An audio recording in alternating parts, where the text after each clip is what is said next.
이어서 김어준의 뉴스공장 일부가 방송됩니다. TBS FM.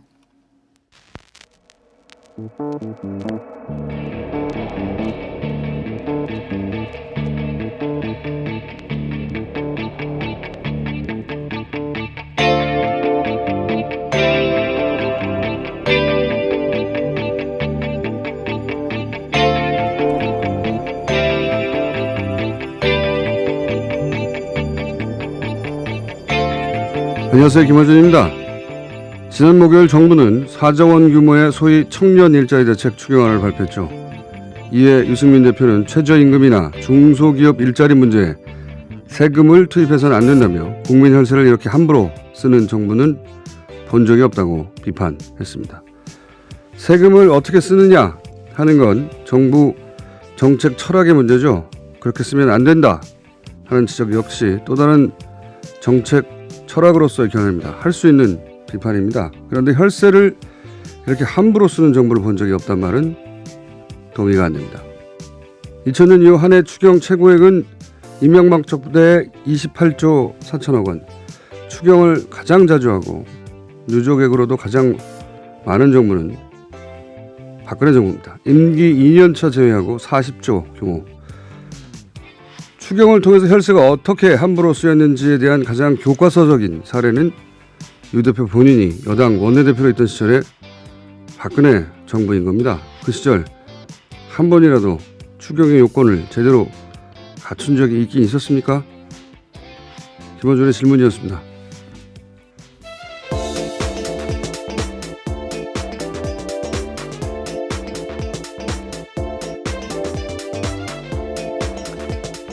시사인의 김은지입니다. 추경 이런 건 사실 우리 일상에 잘 와닿지 않거든요. 그렇죠. 네. 아무래도요. 잘 모르고 관심도 없는데 국회의원들은 아주 관심이 많아요. 왜냐하면 여기서 이제 SOC 예산 같은 거 그렇죠. 따내서 자기 지역구에 가져가고 관심이 많은데 이 세금을 어떻게 쓰는지가 결국 그 정부의 철학에 담긴 거죠. 예. 우리는 여기가 가장 중요하다고 생각한다. 그래서 뭐 예산을 여기 쓰면 된다 안 된다 하는 이야기는 할 수 있는데 혈세를 함부로 썼다. 이거는 애초 그 예산을 쓰겠다고 하는 곳에 쓰지 않을 때 하는 말이에요. 예. 그 대표적인 교과서적인 사례가 박근혜 정부 추경이었어요. 예. 그래서 제가 잠깐 짚어본 거고요. 자, 오늘 인사했나요? 시사인에? 네, 했습니다. 네. 월요일인데 벌써부터 이러시면 안 되죠. 월요일 특히 그래요. 예. 자, 첫 번째 뉴스는 뭡니까? 네, 이명박 전 대통령 관련된 소식 정말 많습니다. 우선은요, 이명박 전 대통령이 대선 후보 시절이던 2007년 12월 말에 또 받은 돈이 나왔는데요. 스님에게도 2억 원을 받았다라는 보도가 있습니다. 오늘 아침 조선일보 보도인데요. 김백준 전 기획관의 진술입니다.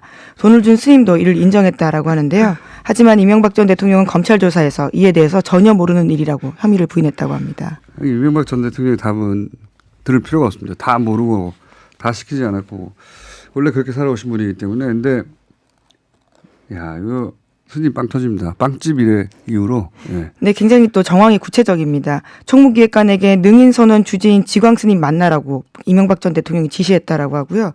그래서 이 지광 스님을 만나서 불교대학 설립에 편의를 제공해 달라면서 청탁과 함께 2억 원을 받았다라고 합니다. 액수의 크고 작음을 가리지 아니하시는 분이잖아요. 예. 그리고 또 서울시를 봉헌한다고 하는 기독교인이지만 종교도 뛰어넘는 거죠. 예. 우리 MB는 모든 걸 돈으로 환산하시는 분이라서 잘 부탁드립니다 할 때 그 잘을 액수로 가늠합니다. 예. 이 정도면 매우 잘이군. 이렇게 스님한테 받았다. 빵집 이래로. 예. 네, 돈을 전달한 사람과 준 사람 모두 인정하고 있는 사실입니다. 받은 사람만 유일하게 인정하고 있지 않고요. 네. 모든 뇌물 관련은 이명박 전 대통령은 전혀 모르는 일이라고 계속 할 겁니다. 앞으로도 계속 재판장에서도 모른다고 할 것이고, 예. 끝까지 모른다고 하실 것이고, 예. 모른 채 이분의 일생 전체가 마감되지 않겠나. 자, 다음 뉴스는요. 예, 돈과 관련된 소식이 또 하나 더 있습니다. 오리온그룹이 지난 2008년 이명박 전 대통령 취임 이후에 당선 축하금 명목으로 거액을 건넸다라고요. MBC가 보도했습니다. 그러한 증언을 확보했다라는 건데요. 오리온 전직 임원의 이야기입니다. 이 전직 임원에 따르면 이명박 전 대통령 쪽에서 요구가 있었고 사장이 돈을 마련하라고 지시했다라고 하고요. 그래서 자신이 직접 돈을 건넸다라고 합니다. 누군가에게로요. 이게 이제 MB 관련한 뇌물의 특징인데 그 제2롯데월드에서도 드러났듯이 청와대가 굉장히 적극적으로 나서 지금이 마지막 기회다 하고 홈쇼핑을 하잖아요. 이권을 파는 거거든요. 청와대가 홈쇼핑 하듯이. 여기서도 마찬가지예요. 이명박 전 대통령 쪽에서 요구가 먼저 있었다는 거죠. 보통은 이제 기업이 이러이러한 민원이 있으니 이거 좀 잘 부탁드린다고 하고 그래 그러면 그 잘을 돈으로 표현해. 이렇게 이루어졌을 법한데 그게 아니고 여기서 나오지만 이명박 전 대통령 측에서 당선 축하금 정도 내야 되는 거 아니야? 당신들 규모면 이렇게 수구먼이 있었고 그 수구먼에게 이런 요구를 받고 돈을 마련하는 과정도 사실은 보도가 됐죠. 돈은 오리온그룹이 당시 초코파이가 잘 안 됐는지 혹은 아예 비자금이 사내에 없었는지 비자금이 없을 수도 있지 않습니까? 네, 물론 오리온그룹은 부인하고 있습니다. 그런 사실 전혀 없다라고 하고요. 이에 대해서 증언한 전직 임원에 대해서는 고소했습니다. 전직 임원이 그 당시 상황을 유추해 볼 수 있는 녹취도 공개하긴 했어요. 네, 또 추가로 MBC가 공개한 내용인데요. 통화 파일이 나왔습니다. 자, 그래서 이거 뭐 법정으로 가긴 했는데 비자금이 없었을 수도 있죠. 그래서 그 돈을 마련하기 힘들었을 수도 있는데, 근데 그 과정을 보면 임원들 급여를 조금씩 떼가지고 마련해 줬다. 안타까운 스토리입니다. 스토리는 어쨌든 X는 그렇게 해서 이명박 전 대통령과 당시 오리온그룹의 이사장이 같이 이사장이 여기를 자주 다녔는지는 모르겠네요. 근데 이명박 전 대통령이 자주 다녔다고 하는 병원. 네, 돈의 전달처로 지목되고 있는 곳입니다. 거기다가 박스채 10,000원 10,000장을 전달했고, 이런 스토리인데 여기서 또 나경원 후보 고액 피부과 논란이 됐던 그 병원입니다. 네, 2011년 11.6 서울시장 보궐선거 당시에 나왔던 그 피부과인데요. 그렇죠. 크게 화제가 됐던 거기다가 전달했다는 겁니다. 네. 정치인들이 거기 굉장히 많이 드나들었죠. 자, 뜬금없이 갑자기 나경원 의원이 소환됐습니다. 그런 내용입니다. 두 가지 뉴스는 하나는 종교도 뛰어넘었다고 또 하나는 이제 항상 먼저 요구했다. 소송비 대납도 돈을 내놓으라고 했다는 거 아닙니까? 그리고 이 오리온도 마찬가지로 돈을 내놓으라고. 또 돈과 관련된 소식이 하나 더 있는데요. 성동조선과 관련되어 있습니다. 창업주가 구속되자 이명박 전 대통령 쪽에 돈 다시 돌려달라고 요구를 했는데 이명박 전 대통령 쪽에서 거절했다라는 오늘 아침 경향신문 보도도 있습니다. 잘 해달라고 해서 받았는데 받은 대로 안 돼서 돌려달랬더니 그걸 안 된다고. 네, 그와 관련되어 있던 정황들을 수차례 검찰이 확보했다라고 하는 건데요. 이팔성 전 회장을 통해서 그것을 돌려달라고 했고 이상득 전 의원과 이상주 사위 그리고 이명박 전 대통령 쪽에서 같이 논의를 했는데 안 된다라고 했다고 합니다. 낙장불입인 거죠. 이미 입금됐다. 다 썼다. 이런 돈과 관련된 뉴스는 앞으로도 계속 많이 나올 것 같고요. 다음 수는요. 네, 다스 관련된 소식도 있습니다. 이명박 전 대통령의 부인 김유롱 여사가 다스의 법인카드를 10년 동안 4억 원 넘게 썼다라는 보도가 있는데요. 사용기간은 1990년대 중반부터 대통령 당선 직전인 2007년 말까지라고 합니다. 백화점이나 해외 면세점에서 썼다라는 게 검찰 조사 결과인데요. 이상은 다스 회장도 사용하지 못했던 법인카드를 서류상 아무 관련이 없는 김유롱 여사가 썼다라는 겁니다. 이게 이제 다스의 내부자들이 한 증언에 따르면 최대 주주 둘 형님이나 또는 뭐 처남 고 김재정 씨나 회사에서 지급하는 개인 법인카드가 없었다는 거죠. 다들 과보를 해서 사용했다라는 증언들이 있습니다. 그래서 뭐 이번 달에 얼마 쓰면 나중에 회사에서 지급해주고 그리고 얼마 이상 쓰면은 결제를 안 해줬고 최대 주주인데 사장이 회사 오너가 결제 안 하는데 사장이 집어 던졌다고 하죠. 그런 일화들이 있는데 그런데 아무런 주식도 없는 이제 김윤혁 여사는 10년간 카드가 있었다 이런 얘기죠. 그러니까 억대를 사용했다라고 합니다. 주인이다는 거죠. 주인이다. 대통령실까지는 본인이 그렇게 썼다는 것이고 이건 뭐 확인된 내용입니다. 검찰에서. 그리고 요 부인 관련된 혐의는 잠시 후 이정열 전 부장판사하고 한번 법률적인 관점에서 짚어보기로 하고 있고요. 민의로. 그리고 이시영 씨도 뉴스에 계속 등장하고 있습니다. 예, 다스 실소유주 정황을 알려주는 또 다른 이야기인데요. 이상은 다스 회장 몫의 주식 배당금이 이시영 씨에게 흘러간 정황을 검찰이 포착했다라고 합니다. 6억 원 가량인데요. 이에 대해선 다스 주식이 하나도 없는 이시영 씨가 사용했다라는 겁니다.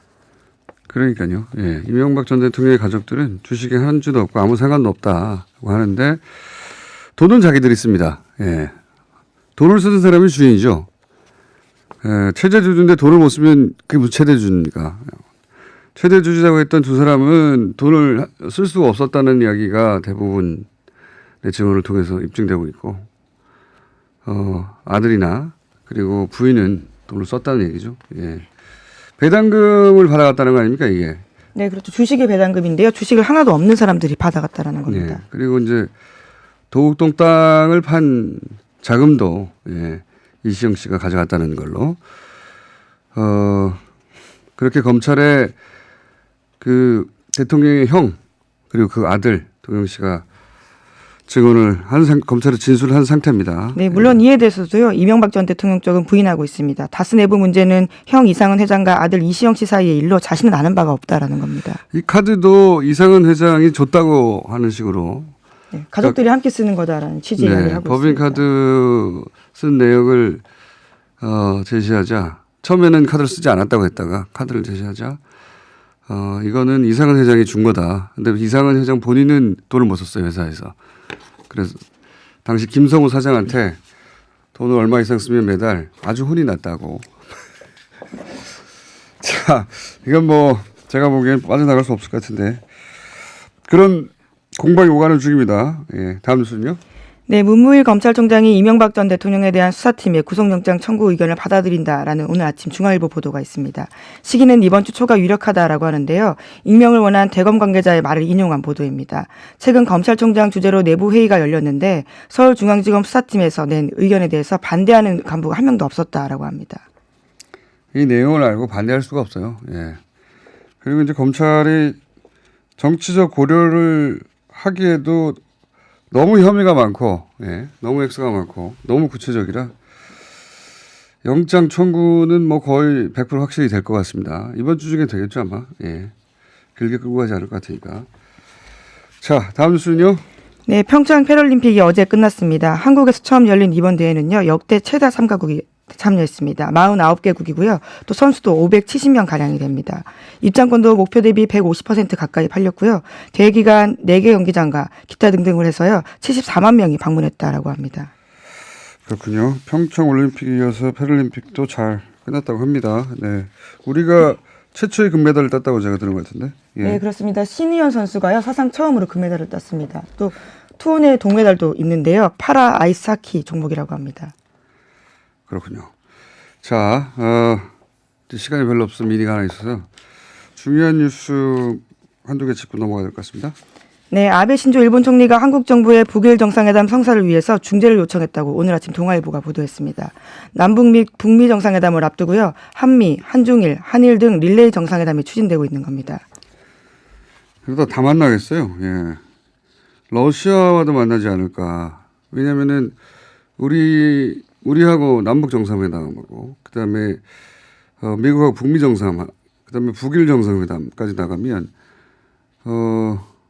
북중이나 북러 정상회담도 연속으로 있을 가능성이 점점 높아지고 있습니다. 네.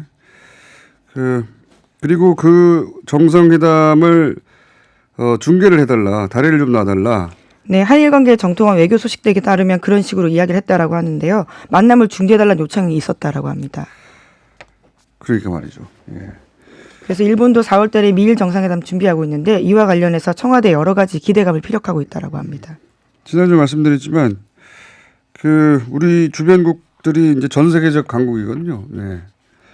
육자회담에 끼는 국가들이 모두 다 강국이에요. 유엔 안보리 국가들입니다. 생각해 보시면. 그런데 그 국가들을 상대로 해서 다자 외교의 중심이 된 건 우리가 처음 있는 일이다. 예, 앞으로도 이런 게 쉽지 않을 거라고 봅니다. 자, 그렇게 국제 정세는 돌아가고 있고요. 러시아와 그러면 어떻게 될 것인가? 이 이야기는 저희가 2부에서 다뤄보겠습니다. 지난주에는 일본이나 미국이나 중국에서 남북 정상회담이나 남북 문제를 어떻게 바라보고 있는지 한번 짚어봤는데 오늘은 러시아 얘기를 잠시 후 2부에서 하겠습니다. 여기까지 하겠습니다. 시사인의 김은지였습니다. 감사합니다. 네. 바로 이어서 많은 분들이 궁금해서 저희가 한번 잠깐 시간을 마련했습니다. 김윤옥 여사 관련한 혐의나 사법 처리 가능성 짚어보겠습니다. 이정열 전 부장판사 연결됐습니다. 안녕하십니까? 네, 안녕하십니까? 네. 일단 관련 의혹이 구체적으로 몇 가지 정도 됩니까? 현재 지금 이야기가 되고 있는 것은 보니까 4가지 정도 되는 것 같습니다. 하나는 이제 그 이팔성 전 우리금융지주 회장이 이명박 전 대통령한테 여러 가지 뒷돈을 건네줬는데, 네. 중에서 이제 5억 원이라고 하는 데도 있고 6억 원이라고 하는 데도 있는데, 하여튼 그것을 전달받은 그런 의혹이 있고. 이거는 뭐 예, 사위가 그렇게 말을 했다고 보도가 됐습니다. 네, 예, 그렇게 진술을 했죠. 예. 그리고 두 번째는 이제 국정원 특수활동비 중에서 그 미화 10만 달러를 받았다는 네. 거죠. 미국 방문할 때. 예, 그거는 김희중 전 비서관이 했고요. 얘기했고요. 예. 그다음 세 번째는 2007년도에 재미교포 사업가로부터 금품이 든 명품 가방과 함께 사업 이권 청탁을 받았다는 의혹이 있습니다. 이것은 정두원 의원도 시인을 했었던 그런 이야기죠. 정확하게 이렇게 시인한 건 아닌데 이제 그 MBC에서 보도된 것과 대충 맞아떨어지는 그렇습니다. 그런 정황이 있고. 네 번째가 아까 조금 전에도 이제 말씀해 주셨는데 90년대 중반부터 2007년까지 다스 법인카드로 4억 원이 넘는 돈을 결제한 사실과 관련된 의혹. 이렇게 4가지가 지금 현재 나오고 있는 이야기이긴 합니다. 이것들이 제법 오래됐어요. 이게 뭐 공소시효가 대부분 지나지 않았나요? 아닌가요? 그렇죠. 많이 지난 것들이 많죠. 지금 대체적으로 다 아무리 그 늦게 잡아도 사실관계는 명확하지 않습니다. 아무리 늦게 잡아도 퇴임일자 2008년 2월 24일인가요? 25일인가요? 네. 그때까지 벌어진 일들이니까 그로부터 지금 10년이 넘었죠. 그러니까 공소시효가 완성된 것들도 있을 수 있고 또 뭐 액수에 따라서는 없을 수도 있고 좀 그 부분이 좀 쉽지 않은 문제긴 합니다. 그러니까요. 아직 뭐 그 검찰에서 이게 제대로 수사가 됐는지 아닌지 잘은 그렇죠. 모르겠는데 이제 계속 이런 이야기들이 나오다 보니까 검찰이 들여다보고 있기는 한가 봅니다. 네네, 그렇습니다. 근데 이런 그 의혹은 뭐랄까요.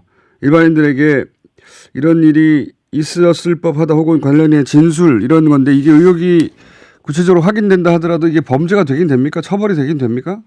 그러니까 의혹이 확인이 돼서 범죄가 되는 부분하고 실제로 이제 처벌 가능성이 있냐는 부분하고는 좀 결이 다른 문제인데요. 네. 범죄가 된다고 하더라도 조금 전에 공장장님께서 말씀해 주신 대로 공소시효가 지나게 되면은 현실적으로 처벌을 할 수 없는 그런 상태일 수도 있습니다. 우선 이게 범죄가 됩니까? 그럼 예를 들어서 5, 6억 원을 받았다. 그리고 뭐 특활비를 받았다. 또는 뭐 명품 가방과 이권 청탁을 받았다. 또는 다스 법인 카드로 썼다. 이런 게 범죄는 구성하죠. 일단 전부 다 사실이라면 범죄는 되죠. 특히 이제 조금 전에 말씀해 주신 것처럼 이팔성 전 회장이라든가 국정원 특수활동비라든가 이런 부분 같은 경우에는 뇌물이 문제가 될 수 있는데요. 일단 뇌물죄는 공무원이어야만 이제 가능하긴 한데 지금 김윤옥 여사 같은 경우에는 공무원은 아니지 않습니까? 하지만은 이명박 전 대통령과 공범이 되면 그러면은 그 경우에는 뇌물수수죄가 성립이 될 수 있죠. 그리고 그다음에 재미교포 사업가 같은 경우에는 시점이 문제기는 한데 지금 이명박 전 대통령이 2007년도에 공무원은 아니었는데 만약에 대선 이후라면은 예컨대 당선 축하금이다 이런 차원이라면 공무원이 될 자인 경우에도 뇌물수수죄가 성립한다는 그런 법조문이 있거든요. 그러니까 이 경우에도 뇌물이 될 수도 있습니다. 그리고 법인카드 같은 경우에는 조금 달라질 수 있는데 일단 현재 검찰이 들여다보고 있는 것은 이 다스의 실소유주가 이명박 전 대통령이라는 거니까 그렇게 되면 이제 횡령이 될 수는 있어요. 횡령의 공범이 될 수 있는데 만약에 실소유자가 아니라면 좀 문제가 복잡해지죠. 뭐 예를 들어서 실제로 이제 실소유자가 아닌 실소유자인 사람으로부터 승낙을 못 받았다면 절도가 될 수도 있고요. 절도. 예. 그래서 이거는 좀 사실관계를 좀 확인을 해봐야 될 것 같습니다. 실소유주면 횡령이 되는 것이고 실소유주가 아니면 절도가 되는 거라고요? 절도도 될 수 있고 또 경우에 따라서는 사기가 될 수도 있고요. 남의 재산을 몰래 썼다는 얘기군요. 절도라고 하면. 그렇죠. 예. 그러니까 승낙을 안 받고 한 거니까 그러니까 횡령하고는 또 관계가 좀 결이 다를 수 있습니다. 알겠습니다. 절도는 생각해 본 적이 없는데. 그리고 이제 하나 더 빼면 작물이 될 수도 있죠. 다른 사람이 이미 한 거를 카드를 이제 만들어 놓고 이거를 건네줬다면은 작물 취득이 될 수도 있습니다. 하여튼 이거 좀 복잡합니다, 이 부분은. 알겠습니다. 마지막으로 한 가지만 더 여쭤보자면, 네. 요런 이야기가 이제 최근에 나온 것이고, 이 이야기 나오기 전에 이명박 전 대통령 임기 초반이죠. 취임 직후인데, 김여영 여사 이름이 처음으로 등장했을 때가 있었어요. 당시 사촌 언니 김옥희 씨가 18대 총선 과정에서 서울시 버스 조합 이사장으로부터 30억을 받았다. 네. 그랬죠. 30억 얼마였는데 어쨌든 31억이었던가요?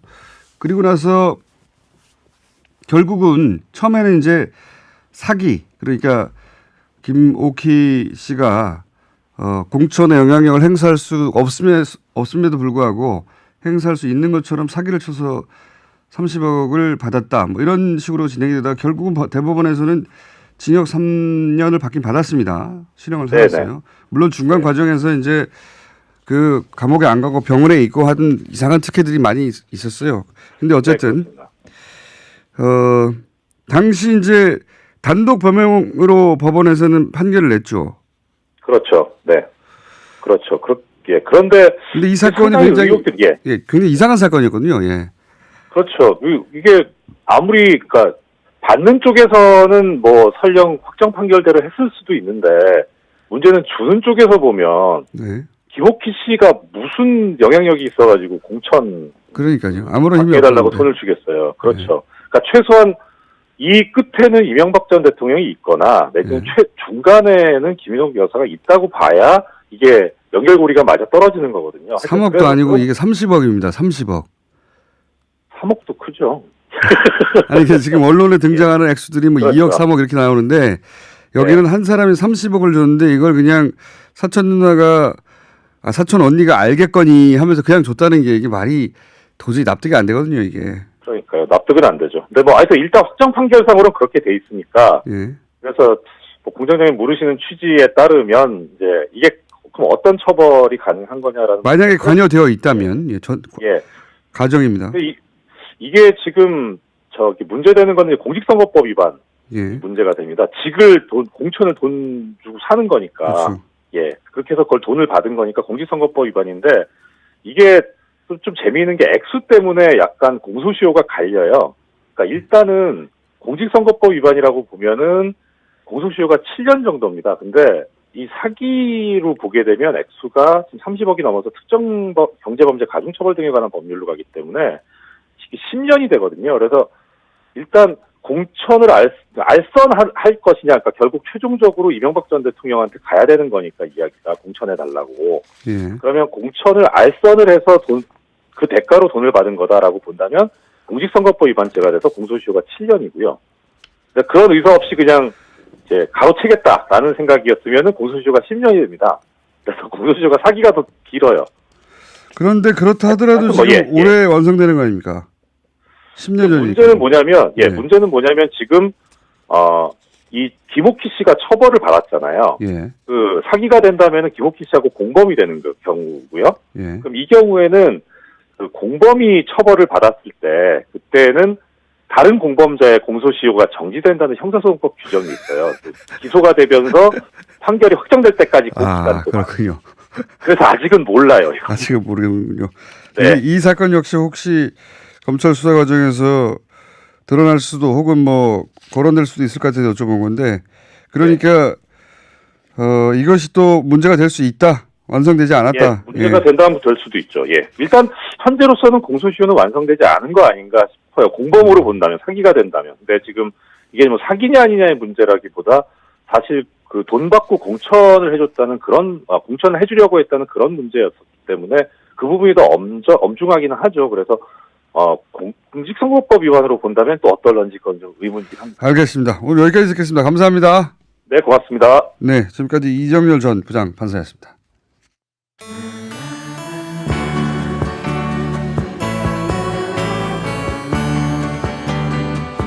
안 들을 것 같은 사람도 다 듣는 김어준의 뉴스 공장.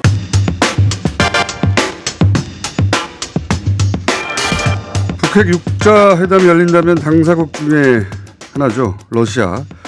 러시아의 푸틴 대통령이 사선에 성공을 했습니다. 자, 오늘은 러시아 얘기 좀 해보겠습니다. 한국외대 노업과 재성우 교수님 나오셨습니다. 안녕하십니까? 예, 안녕하십니까? 러시아 관련해서 저희가 전문가를 모시는 경우는 그렇게 많지는 않습니다. 네. 예.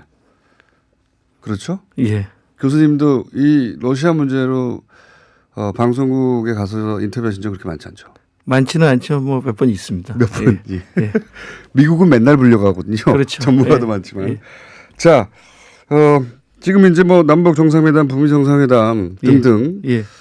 급속도로 진행이 돼서 러시아에 대해서도 한번 짚어보려고 합니다. 그런데 또 마침 푸틴 대통령이 사선에 성공을 했어요. 예.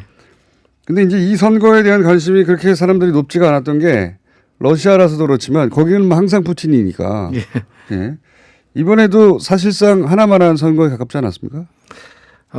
예, 뭐 제가 학생들한테 제가 대학생 때 대통령이 푸틴이었는데 이번에 또 푸틴 대통령이 더 출마하셨다 그러니까 깜짝 학생들이 놀래더라고요. 몇 년째죠, 지금? 지금 그러니까 2000년부터 2008년까지 했었고 또 4년을 쉬고 2012년에 3선을 한 거죠. 네. 예, 그래서 이제 이번에 또 하게 되면 이제 4선째가 됩니다. 18년째입니까? 권력 최정상에. 그러면 대통령으로서는 14년이고요. 네. 예, 중간에 한번 쉬었죠. 예, 총리로 이제 4년간 있었습니다. 총리로. 예, 예. 중간에 한번 쉬었던 게 이제 그 러시아 헌법에 따르면 3년이면 안 되기 때문에. 예, 예. 예. 근데 이게 재밌는 게 3년이면 안 되지만 횟수는 제한이 없어요. 그렇죠. 예. 그래서 10번도 할 수 있습니다. 네, 할 수 있죠. 중간에 쉬면 물리적으로 네. 나이가 가능하면 그럴 수 있어요. 근데 이제 3년이면 안 된다고 했을 때 그 헌법 정신은 아마도 예. 2번만 해라였던 것 같아요. 그렇죠. 예. 예. 근데 이분은 한 텀 쉬고, 예. 한 텀 쉬고, 그래서 대통령이 푸틴의 대리 아니냐고 다들 생각했었죠, 그때도. 예, 메드베제프 대통령이 당시에 이제 푸틴 대통령의 가장 친한 친구였고 지금도 역시 마찬가지고 지금 현재 총리로 있습니다. 그러니까 자리를 바꾼 거죠. 예. 이렇게 다른 나라에서 보면 약간 코미디 같은 상황입니다, 이게. 예, 러시아 좀 특수성이 좀 있고요. 네. 이번 선거에 대해서 이제 물어보셨는데 이번 선거 지금 현재 상황을 보니까 완전히 개표가 이루어지진 않았고 네. 한 70% 개표를 했는데 푸틴 대통령이 76% 정도 득표를 했습니다. 70%. 원래 목표가 한 70% 되는 거였죠. 그렇죠. 예, 예. 네. 근데 그거보다 좀 많이 나왔고요. 실제로 아마 투표율도 지난번보다 좀 높을 것으로 이제 예상이 됩니다. 앞서의 투표율도 제 기억으로는 대략 한 70% 정도 선으로 계속 이어왔지 않습니까? 예, 그렇죠. 네. 그러니까 계속 70%대예요. 근데 국내 그 대통령 지지율 조사에도 한 그 정도 나오죠. 예, 예. 지속적으로 그 정도 나오죠. 예. 이게 이제 보통 다른 나라에서는 절대 상상할 수 없는 수치거든요. 예, 그렇죠. 십몇 년 동안 계속해서 70%를 유지한다는 게 또 예. 투표도 또 70%고. 예, 그렇죠. 처음에 2000년에 대선에 나왔을 때는 그렇게 높은 득표를 얻지 못했고 그때는 50% 조금 넘었습니다. 그 다음부터 70% 그렇죠. 왔다 갔다 했습니까? 예. 그래서 이제 그 서방 그리고 뭐 우리도 마찬가지고 서방 언론뿐만 아니라 다른 모든 나라에서 이상하다. 예. 이상하다는 얘기를 많이 해왔죠. 예, 예. 궁금해하는 것이 그러면 이렇게까지 푸틴 대통령이 장기 집권할 수 있는 이유가 뭐냐? 네, 예. 이게 뭡니까? 이걸 좀 설명을 해주십시오. 러시아를 공부하고 연구하신 분으로. 예, 뭐 장기 집권의 비결을 이제 조금 더 우리 좀 그 요인들을 좀 나눠보면 첫 번째는 푸틴의 검증된 리더십과 카리스마를 꼽을 수가 있습니다. 검증된 리더십이라고 하면 뭔가 문제에 국면했을 때 잘 돌파한 그렇죠. 것을 국민들이 그렇게 이해하고 있다. 예, 90년대 이제 그 소련 해체 이후에 예. 이 초강대국 지위를 뭐 사실상 러시아가 잃고 그렇죠. 또 정치적 혼란 또 경제 위기 또 사회화 과정에서 부를 축적한 올리가르히 재벌들의 등장 또 이들의 정치적인 개입 마피아의 등장. 네, 러시아. 예. 그래서 이제 러시아에 대한 서방의 뭐 의도적인 무시 이런 것들 때문에 러시아 자존심이 굉장히 떨어졌습니다. 그랬었겠죠. 근데 2000년대 이런 혼란을 푸틴 대통령이 이제 질서를 좀 잡은 거죠. 그래서 중앙과 지방 간의 관계 이런 것도 정리하고 또 올리가르히의 정치를 철저하게 배제시키고 또 경제에 대한 국가의 통제를 부활하고 또 2000년대 초중반에 고도 성장을 거듭하면서 푸틴 대통령의 리더십에 대해서 좀 신뢰를 갖게 됐습니다. 두 번째는 그러니까 올리가르가 우리말로 하면 재벌이라고. 재벌로 보시면 됩니다. 그러니까 갑자기 뭐 석유라든가 예. 그때 초반에 특히 SOC를 장악한 개인들이 갑자기 급부상해가지고 그렇죠. 재벌들이 가스나 뭐 석유나 그렇죠. 예. 그러면서 마피아하고 결탁됐다 하고 뭐 그런 얘기도 많았지 않습니까? 그러니까 러시아에서 쓰는 마피아의 개념은 네. 우리가 일반적으로 알고 있는 그런 개념하고 조금 다릅니다. 그러니까 그 어떻게? 마피아라는 건 약간 은유적인 의미도 포함되어 있습니다. 예, 그러니까 우리가 이제 무슨 마피아 하듯이 그런 의미도 포함되어 있습니다. 실제 총독으로 난사하는 마피아가 아니라 예. 뭐 이익 공동체 같은 느낌의 그런. 그렇죠. 예. 그렇군요. 공무원 사회에서. 예. 그리고 또 실제 마피아도 결합됐잖아요. 여기. 그렇죠. 결합돼 있죠. 예. 예. 그게 이제 우리나라하고는 차이네요.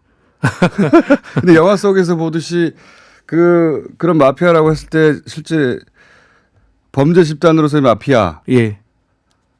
실제로 이 사람들이 예. 그 비정상적인 방법으로 사유화 과정에서 네. 부를 축적했습니다. 그러니까요. 예, 그렇기 때문에 이제 범죄를 저지른 것이죠. 이제 푸틴 대통령이 2000년대 한 거는 이 사람들이 정치를 완전히 장악하고 있었습니다. 우리로 치면은 재벌 회장들이 내각에 참여하고 있었습니다. 아하. 이런 사람들을 다 배제시키고 신사협정을 맺었습니다. 정치에 개입하지 마라. 대신에 그동안에 저지른 범죄에 대해서는 묻지 않겠다라고 했는데 여기 저항했던 사람들이 몇 사람들이 있습니다. 네. 그게 이제 그 베레지옵스키, 구신스키 같은 이제 그 옐친과 가까웠던 재벌들이 있고요. 그 다음에 그 유명한 사람이 이제 호도로콥스키라고 유코스 사장이었죠. 예, 이런 사람 이 사람은 또 감옥에 갔고요. 베레지옵스키하고 구신스키는 이제 도망을 갔어요. 도망을 갔군요. 그러니까 이렇게 이제 초반에 부를 축적했던 그런 경제 마피아나 혹은 그 경제 마피아와 결합한 진짜 물리적 폭력을 행사하는 마피아들을 빠른 시간 내에 정리를 했다. 그렇죠. 예. 그걸 또 국민들이 봤다. 러시아 국민들은 공산주의 경험이 있기 때문에 어떤 사람이 굉장히 그 부를 과도하게 축적한다는 거 이런 거에 대한 경계심이 크고 뭐 그렇습니다. 정서가 그렇습니다. 첫 번째는 그렇고요. 두 번째는 정치적인 위치를 굉장히 영리하게 잘 선점을 했습니다. 어떻게요? 그러니까 소련의 부활을 경계하면서 또 올리가르히의 정치 개입 또 친서방 리버럴리스트들을 반대하는 그 국민 정서가 존재합니다. 그러면서 한편으로 또 강력한 초강대국을 원하는 러시아 국민의 애국주의적인 정서가 있습니다.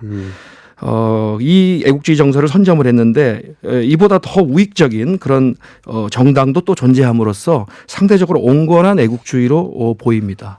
더 그구는 어떤 주장들을 하는 그구들이었어요? 이제 소련의 부활, 구소련의 부활, 구소련의 부활, 또 외국인에 대한 약간의 적대감, 모욕을 추방하자든지, 뭐 이렇게 대놓고 얘기하지는 않지만 뭐 그런 사람들도 있습니다만은 러시아 이제 자유민주당이라는 정당이 있는데 정당의 이름과는 달리 굉장히 우익적인 정당입니다. 자유가 들어가는 정당치고 자유를 존중하는 정당이 별로 없어요. 전 세계적으로 그래요. 그건. 그런 요인이 또 있고요. 세 번째는 무엇보다도 언론과 미디어를 활용한 이미지 메이킹이 굉장히 잘 됐습니다. 그러니까 서방의 호전성하고 뭐 국론 분열로 인한 우크라이나 혼란 이런 거를 잘 보도를 하면서 강력한 지도자의 필요성을 이제 미디어가 이제 확산시키는 거죠. 권력을 장악했으니까 우리나라만 하더라도 그 이명박 박근혜 정부 때 그 방송 장악부터 하려고 했단 말이죠. 그렇죠. 뭐 여기 또 당연히 푸틴 우호적인 방송이 주류 방송이겠네요, 현재. 예. 그렇죠. 뭐 예, 그것도 그렇게 그 이미지 메이킹을 도와주기도 하고 실제 국민들이 기억하는 혼란을 빠른 시간 내에 했던 실적도 있고. 예, 예. 옐친의 별명이 그러니까 푸틴 이전에 이제 초대 대통령이죠. 옐친의 별명이 움직이는 종합병원이었습니다. 그러니까 이제 병든 러시아를 상징하는 사람이고 실제로 이 사람이 병이 많았습니다. 실제 또 알코올 중독자였잖아요. 네, 예. 네. 그랬는데 이제 푸틴 대통령은 굉장히 2000년에 등장했을 때는 젊고 유능한 지도자. 그리고 소련 시절에 가장 유능한 엘리트들이 KGB에 갔거든요. 아, 그런 이미지. 예, 그런 이미지를 KGB 보여줬습니다. 이미지가 또 음습한 첩보기관이 아니라 그쪽에서는 엘리트가 가는 곳이었다. 이런 느낌이었습니까? 두 가지 이미지가 동시에 다 있는 겁니다. 아, 그러니까 엘리트가 가고 예, 예. 그리고 또 무서운 기관이고. 그렇죠. 예, 네. 예, 예. 근데 여기서 이제 그 KGB 출신으로 이제 자기 엘리트고 젊고 건강하고 그래서 맨날 그 우통 벗고 예. 그런 이미지 메이킹 많이 했잖아요. 실제로 유도 선수 생활도 했고 네. 일본에 가서는 유도 선수하고 유도도 했습니다. 그리고 뭐 사냥이나 이런 것도 좋아하고 일부러 그러는 것 같아요. 더 그런 거죠. 그런 마초적인 이미지를 또 러시아 사람들이 좋아합니다. 예. 그리고 그런데 우리는 구소련으로 되돌아가지는 않는다. 그것도 그렇죠. 싫어하니까. 예, 예. 그리고 이제 러시아의 기준으로 서방의 호전성. 예. 뭐 물론 서방에서는 러시아의 호전성이나 뭐 이렇게 공격하지만 여기서는 그 특히 나토가 미국이 주도하던 그 나토가 동진 정책을 폈잖아요. 예, 계속 소위 그 구소련 체제에 있던 국가들, 예, 동유럽 주로 이제 동유럽 국가들, 동유럽 국가들을 예, 발트 국가들. 나토로 편입시켰죠. 예, 예, 예. 그러면서 이제 점점 러시아를 먹어 들어갔지 않습니까? 그렇죠. 예. 접근하고 예. 거기에 대해서 이제 계속 러시아 입장에서는 지적을 했겠군요. 러시아는 바르샤바 조약 기구를 과거에 이제 예. 지금 아마 젊은 분들은 잘 모르실 텐데 예, 예. 바르샤바 조약 기구를 해체했거든요. 예. 근데 나토에 해당되는 거였죠. 그렇죠. 근데 나토는 해체하지 않고 오히려 동쪽으로 확장을 해와서 이제 러시아 국경 또 이제 우크라이나 국경까지 이제 다다랐습니다. 네. 그래서 우크라이나에 대해서 굉장히 민감해하죠. 예, 예, 러시아가. 예. 그 얘기는 다음 기회에 한번 해주시고요. 예. 나오신 김에 하실랍니까? 우크라이나, 러시아 하면 우크라이나 얘기 계속 나와요. 예. 이 우크라이나가 왜 이렇게 민감한 지역인지 잠깐 설명해 주시죠. 러시아 입장에서. 아, 러시아 입장에서는 그 우크라이나는 사실은 우리로 치면은 경주 같은 곳입니다. 경주. 경주 또는 뭐 평양도 될 수 있고. 어떤 의미에서 그런 겁니까? 그러니까 문명의 고향입니다. 러시아의 아하. 역사가 시작이 이 우크라이나의 지금 수도인 키예프 그들이 이제 키이브라고 하는데 네. 거기서 이제 시작이 됐습니다.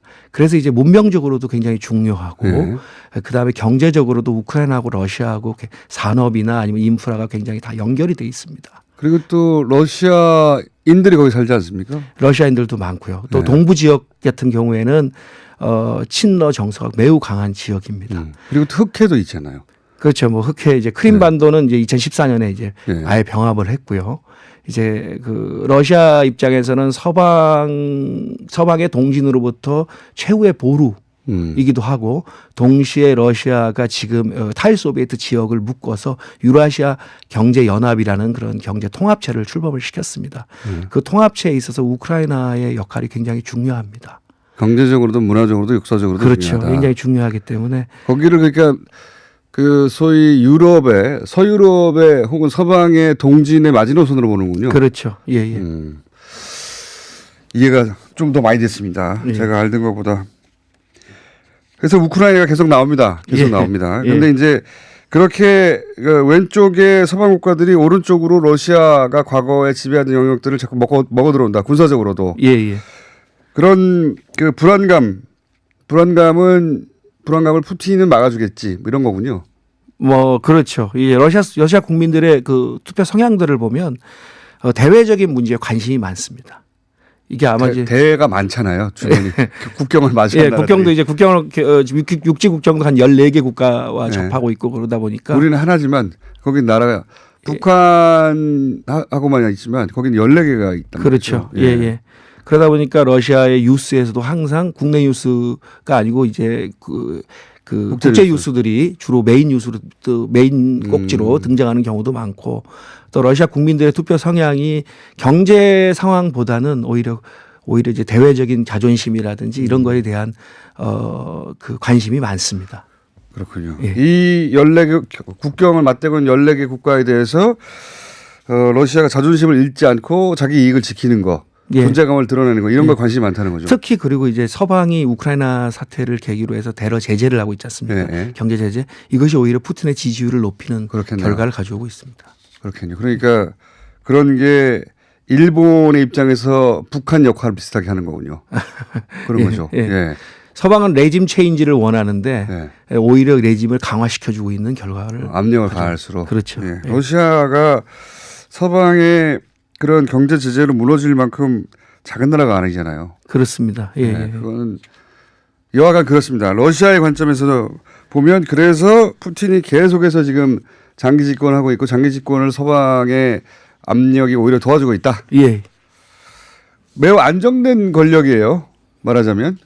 네, 그렇죠. 근데 푸틴이 이제 스스로 물러나기 전까지 이게 바뀔 가능성이 있습니까? 근데 저는 이것이 오히려 불안함을 내재하고 있다고 생각합니다. 왜냐하면 네. 이것은 푸틴 개인의 리더십과 개인적인 카리스마에 상당 부분 의존하고 있습니다. 근데 이제 푸틴 앞으로 6년 후에 네. 물리적으로 푸틴의 나이가 너무 많습니다. 그러면 이제 푸틴의 뒤를 이을 후계자가 누가 될 것인지 네. 그 후계자를 이제 후계자를 발탁하는 문제, 그 후계자가 과연 푸틴과 같은 그런 카리스마적 통치를 할 수 있을지에 대해서는 의문이 있는 것이죠. 그런 사람들은 잘 없죠. 그러니까 이제 이 6년에 앞으로 푸틴의 6년은 무엇이 중요하냐 하면 권력 자기 이양. 이후에 네. 자기 이후에 어떤 안정적인 정치 구도를 만들어 놓을 것인가라고 봐야 될 것 같습니다. 알겠습니다. 이제 워낙 러시아를 다루는 뉴스나 기회가 적기 때문에 전반적인 뉴스를 다루고 이제 5분 남았는데 이런 상황에서 러시아 입장에서 이 북미 회담이라든가 예. 뭐 남북 회담이 미치는 영향은 크지 않을 것 같은데 북미 회담이 미치는 영향은 크지 않을까요? 러시아는 맞습니다. 예, 러시아는 이 뉴스를 어떻게 받아들입니까? 러시아는 기본적으로 그 동북아의 지정학적 안정, 특히 한반도의 안정, 또 자신에게 적대하지 않는 통일에 대한 지지 이런 것들을 이제 계속 해왔고요. 남북 대화 촉진이라든지 북한 핵 문제, 핵 미사일 문제의 평화적 해결을 위해서 적극적으로 노력을 해왔습니다. 예, 그래서 이제 북미 정상회담 또 남북 정상회담에 대해서 매우 긍정적으로 바라보고 있고요. 네. 그리고 이제 앞으로 이제 러시아가 이 정상회담의 결과에 따라서 러시아의 한반도 정책이 조금 달라질 것으로 예상이 됩니다. 어떻게 달라집니까? 이제 북미 간에 이제 한반도 위기를 해소할 수 있는 그런 합의가 이루어질 경우에는 네. 북한 핵 미사일 프로그램으로 인해서 이제 러시아는 국제 비확산 레짐이 침식을 굉장히 우려했습니다. 이런 우려가 좀 해소가 될 것이고 또 러시아와 중국이 반대하고 있는 사드 배치도 명분을 잃게 될 것입니다. 그렇겠죠. 그리고 이제 이 북미 간의 이 합의에 따라서 한반도 정세가 안정되면서 극동 개발에 활력을 넣으면서 한반도에서 자국 입지를 강화할 수 있는 남북러 3자 경제 협력. 남북러. 예, 네. 남북러. 그러니까 철도 연결 이것도 뭐 아주 예전부터 나왔던 얘기죠. 철도 연결, 뭐 가스관 건설, 전력망 연계 이런 것 실현을 위한 기반을 확보하게 됩니다.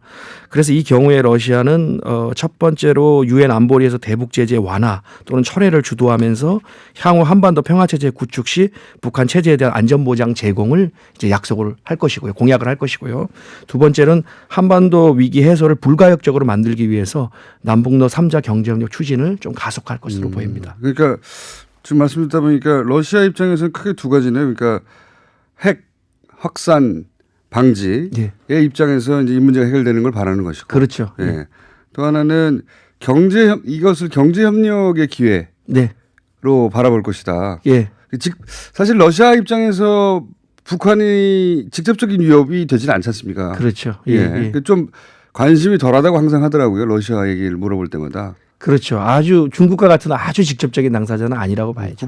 국격을 아예 맞대고 있으니까. 예. 그런데 러시아는 한 발 물러서 있다. 예. 근데 이 뉴스가 러시아한테는 본인들이 내세웠던 핵 확산 방지 이거 이제 그다음에 사드 배치에 대한 명분을 잃게 되는 거. 그런 군사적인 이유가 있고 예. 또 하나는 경제적인 관점에서 볼 것이다. 예. 러시아는 이 남북 간의 관계가 개선이 돼서 이 남북러 3자 경제 협력을 실현을 하면 자신의 극동 개발 지금 극동 개발을 적극적으로 추진하고 있는데 이 극동 개발에 자극도 줄 수 있고 극동 개발이라는 건 그쪽 입장에서는 뭡니까? 극동 개발이라는 걸 어떻게 한다는 거죠? 이제 상대적으로 이 극동 지역 러시아의 극동 지역입니다. 예. 러시아의 극동 지역을 말씀드리는 겁니다. 러시아의 극동 지역이 낙후돼 있습니다. 러시아 입장에서 보자면. 예, 그래서 이제 동방 정책이라는 이름으로 이제 불리는데요. 이 극동 지역을 이제 개발하는 겁니다. 극동 지역을 아태 지역의 일부로서 편입시키는 겁니다. 그런 러시아의 경제 계획이 협력에. 오랫동안 있어 왔습니까? 그렇죠. 2000년대 초부터 이제 진행이 됐고 그리고 실질적으로 2012년부터 가속화가 됐습니다. 그런데 이제 그 끝에 있는 남북의 긴장 때문에 예. 그게 제대로 안 풀리다가 예. 이 가스관 들어가면서 러시아 입장에서는 국동 개발에 들어가는 거다. 그렇죠. 아. 예. 그래서 우리 정부가 러시아로 자꾸 사람을 보내는 겁니까? 그렇죠. 우리 그 작년 9월에 동방경제 포럼이라고 예. 러시아의 블라디보스토크에서 열리는 이제 정기 포럼인데요. 거기서 문재인 대통령이 신북방 정책을 천명을 했습니다. 여긴 러시아를 비롯한 탈소비에트 국가들과의 관계를 강화하겠다는 거죠. 그래서 이제 9개 다리라고 해서 9개 분야에서 러시아와 협력을 강화하겠다고 했는데 이게 아마 조금 더 적극적으로 진행될 가능성이 높아집니다. 가스관이 북한을 통과해서 남한까지 들어오는 거는 굉장히 중요한 일이네요. 그러면 그렇죠. 중요한 일이죠. 러시아 입장에서도 중요하고 우리도 러시아 입장에서 굉장히 그걸 원했습니다. 예. 그걸 원했군요. 예. 그런 일이 일어날 것만 같은 요즘 상황인데 예. 앞으로 좀 지켜봐야 될 것 같습니다. 조금 더 지켜봐야 될 것 같습니다. 예. 오늘 여기까지 하고요. 러시아 관련해서 좀 자주 모시겠습니다. 예, 알겠습니다. 지금까지 한국외대 노학과 재성훈 교수님이었습니다. 감사합니다. 감사합니다.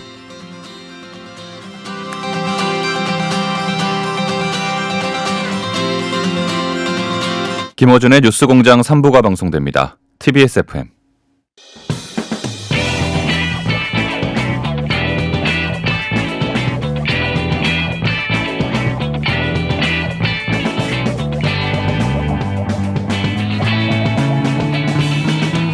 김어준의 뉴스공장.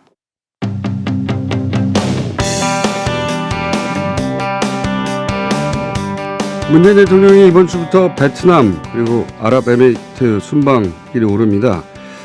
근데 이번에 베트남을 방문할 때 당시 베트남전 당시 한국군이 저지른 양민 학살에 대해서 국가 차원에서 이번에야말로 사과해야 한다 인정하고 하는 목소리가 나오고 있죠. 얼마 전에 베트남에 있었던 양민 학살 50주년 위령제 다녀온 김현건 의원 오랜만에 모셨습니다. 안녕하십니까? 예, 안녕하세요. 저희가 이제 농협 관련된 이야기로만 모시다가 베트남 관련해서 찾다 보니까 의원님 이름이 나왔어요. 예. 예. 마이크 좀 앞으로 이렇게 해주십시오. 예. 예. 귀에 말고 귀에 거셨는데 저희도 아니 왜 김현건 의원 이름이 여기서 나오나. 근데 이제 등장한 이름이 김현건 의원님밖에 없어서 예. 오늘은 이 베트남 관련해서 의원님을 모셨습니다. 여기 3월 지난주였던가요? 3월 11일이 위령제였어요. 베트남에서 이제 50주기 위령제가 하미마을 하미마을에서 여기를 가셨어요? 예. 베트남에서 초청한 게 아니라 예. 여기를 그냥 본인이 가셨어요. 예. 예. 국내 일정도 있었을 텐데 예. 베트남에서 초대 안 했는데 왜 가셨습니까? 사실 이 문제는 제가 의원 되기 전부터 관심을 가졌던 사항이다. 관심을 갖고 있었던 사항이고요. 예. 한겨레 신문의 베트남 통신이라는 걸로 계속 보도가 될 때부터 지속적으로 이 문제는 봐왔던- 한겨레가 오래전부터 문제 제기했었습니다. 한 뭐 거의 20년 가까이 된 것 같아요. 예. 그래서 근데 그때부터 계속 관심을 가지셨다. 예. 예. 한미 평화재단 만들 때 예. 그때 제가 사실은 고민을 했어요. 소를 한 마리 팔아가지고 돈을 좀 대고. 소를 한 마리 팔았어. 예. 근데 이제 그때 이 참여하는 분들이 보니까 정치인들은 없더라고요. 당시만 하더라도 민간 영역에서 예. 출마했습니다. 그래서 예. 괜히 내가 정치하겠다는 사람이 끼어 들어갔고 분위기 흐리는 게 아닌가. 이렇게 해서 평화재단에 참여는 못 했는데, 오르셨고. 국회, 지난번에 이제 국회에 맞춰놓고, 네. 사실 제가 다낭에 잠깐 갔다 왔어요. 베트남 다낭에. 예. 예. 근데 베트남 다낭에 가보면 한국 사람들이 바글바글 합니다. 예. 그런데 그 다낭 주변에 정말 그 학살 현장이 많고 위령비들이 그 바로 주변에 많이 있거든요. 저도 여기를 다녀온 분들 이야기를 들어보면 그 우리가 알고 있는 것보다 양민 학살 이루어졌던 동네가 많고 그리고 네, 굉장히 많습니다. 예. 그리고 다 잊은 것 같지만 베트남 사람들은 그 위령비를 곳곳에 세우고 사실은 잊지 않고 기억하고 있더라고요. 계속해서. 그렇죠. 증오비라는 맞아요. 이름이 증오비도 있습니다. 네. 있고 위령비도 있고 한국인은 이 동네 못 들어온다 이런 비도 있어요. 과거에는 예. 많은 곳이 다 그랬던 거라고 제가 들었어요. 그런데 미안해요 베트남 운동을 하면서 한국의 구수정 박사 등 비롯해서 많은 분들이 지속적으로 찾아가서 예. 위로하고 사과하고 그러면서 이제 그분들 마음이 그래도 많이 풀려가지고 이번에 저희들이 헌화도 했어요. 예. 그 여기 이제 농사 짓는 분이 술 담아가지고 그것을 가져가서 제주로도 바치고 근데 과거에는 이게 전혀 불가능했대요. 그분들 마음이 열리지 않아서. 그런데 이제 그분들이 받아주시는 거죠. 네. 제가 봤던 영상에 의하면 그 증오비에 네. 보면 정확한 문구는 생각 안 나는데 한국인들은 영원히 네. 이 땅의 땅을 밟지 못하게 해야 한다고 네. 굉장히 절절하게 그 문구가 써 있고 그거를 매년 기념하고 있다고 그 마을 사람들이. 그렇죠. 하미마을 그 위령비 뒷면에 있는 비문은 네. 현재 가려져 있어요. 연꽃 문양으로. 그렇군요. 예. 그것을 만들 당시에 한국 정부가 그게 이제 2000년도, 2001년도 이때 만들어졌는데 한국 정부가 압력을 넣은 거라고 얘기를 하고요. 이번에 하미마을에 갔을 때도 그분들이 손 붙잡고 얘기를 했어요. 저 비문 뒤에 연꽃 문양을 제거해달라. 우리의 비문이 제대로 드러나도록 해야 된다. 한국 정부에서 과거 우리 정부가 이제 그 문구들을 통해 드러나는 예. 당시 한국 군의 이제 그 뭐랄까요 나쁜 짓들 한마디로 말해서 그렇죠. 그것이 막는다고 없어지는 게 아니니까 일본 일제가 위안부를 인정하지 않고 소녀상을 방해하는 것과 비슷한 행위거든요. 그게 똑같은 맥락이라고 봐야죠. 맥락상으로는 똑같고요. 예. 근데 이제 우리는 소녀상을 다른 나라에 세우는 것을 일본이 방해하고 있다면 우리 과거 정부는 그 베트남에 있는 위령비에 문구들 굉장히 적나라했었습니다. 그렇죠. 예, 몇 명을 어떻게 죽였고 뭐 이런 내용도 있고 어린 아이들을 어떻게 했다 이런 그러니까 내용도 있고 비문의 그 이제 위령비가 제가 알기에 한 70개, 80개 이 정도 있는 걸로 아는데 위령비의 전면은 다 희생자들의 인적 사항을 기록해 놓은 거예요. 저도 제가 이 내용을 그래도 좀 알고 있는 사람이라고 생각을 하고 갔는데 가서 보아가지고는 정말 숨이 콱 막혔어요. 참혹하고 이게 뭐냐면 일련 번호와 함께 거기에 이제 그 연도 표시가 다 돼 있거든요. 그 연도 표시가 태어난 연도를 의미하는데 처음 갔던 폭넛 마을은 그 74명이 희생된 거예요. 근데 연도에 보면은 그 학살이 언제 있었냐면 1968년 2월 12일이에요. 어린아이들이라는 얘기죠. 그런데 연도가 68, 68, 67, 67, 67, 뭐 65, 64 이게 갓난애기들부터 시작을 해가지고 10살이 안 되는 애들이 수십 명이 거의 있는 거예요. 그 마을마다. 네, 마을마다. 그리고 또 보면은 다 여성이에요. 성인들의 남성은 없어요. 그 베트남 이름이 특이하게 이름 가운데에 T라고 THI라고 이렇게 들어가 있어요. 이건 다 여성을 표시하는 거더라고요. 근데 비문에 보면은 그 연도에 나오는 애들이 저렇게 많이 죽었다. 갓난 애들 아주 어린 애. 그것도 참혹하지만 이게 전부 여성이고 아이들이고 그 남성들은 도망을 가고 다 그 남성들은 그 마을 종류별로 보면은 안전지대로 분류되는 마을도 있었고 보면 이 마을은 적색 마을로 분류됐던 마을이겠구나라는 그리고 증언하는 사람들 보면은 간혹가다 나는 유격대원이라는 거 맞다. 내가 싸우다가 총 맞아 죽었으면 전혀 억울하지 않다. 근데 여기에 희생된 사람들은 아이들이고 여자들이고 이 사람들이 무슨 무기가 있었으며 뭔 저항을 했다고 이렇게 다 죽였어야 됐느냐. 그게 저도 그때 당시 얘기 증언하는 분들 얘기 들어보면 남자들은 이제 도망갔고 그리고 이제 아이들하고 그 엄마들이죠, 그러니까. 그렇죠. 엄마들은 노인들은 무슨 해코지를 하겠냐 싶어 있었는데 이제 그 마을을 몰살시킴으로 해서 이제 소위 이제 그러니까 대체로 피를 죽이고 예. 예. 그런 목적으로 아예 그 살해된 현장이 방공호, 예. 방공호 아니면 집 마당 예. 이런 거예요. 그러니까 거의 비슷해요. 그러니까요. 그리고 이제 말씀하신 대로 젊은 사람들은 다 포소리 나고 하는 거 피신은 남자들은 다 피신해 버렸고 예. 남아 있는 여성과 아이들을 들어가서 그렇게 다 희생시킨 거예요. 6.25 때나 아니면 일제 시절은 우리가 이제 피해자가 되어서 네. 가해자에 뭐 노근이라든가 가해자에 대해서 지금도 기억하고 위령하려고 하는데 그런데 그 베트남의 경우에는 지금 말씀하셨다시피 대부분 아이들이나 엄마들 예. 또는 뭐 노인이었기 때문에 돌아온 사람들이 마을로 예. 그 참혹한 광경을 보고 그걸 잊을 수가 없으니까 다 일일이 이름들을 기억하고 기록해 놓은 위령비들이 아주 많다고 저도 들었습니다. 예, 네. 많고요. 그 폭리폭넘 마을은 그 학살이 있고 나서 그 뒤 이어갖고 당시에 있던 미군하고 베트남 민병대가 함께 들어가요. 그 마을에 예. 들어가는데 당시에 들어갔던 미군 본 상병이라는 분이 예. 그 현장을 카메라로 다 찍어놨어요. 근데 그것이 미국의 이제 그 기밀 사항으로 유지되다가 30년이 넘으면서 그게 해제되어 갖고 그 자료들이 그대로 있거든요. 근데 보면 정말 끔찍해요. 자, 그 상황에 대해서는 사실 인터넷 자료를 찾아보면 꽤 많은 분들이 예, 예. 민간 영역에서 오랫동안 예. 정부 차원에서는 이걸 사실 드러나는 걸 원치 않았기 때문에 예.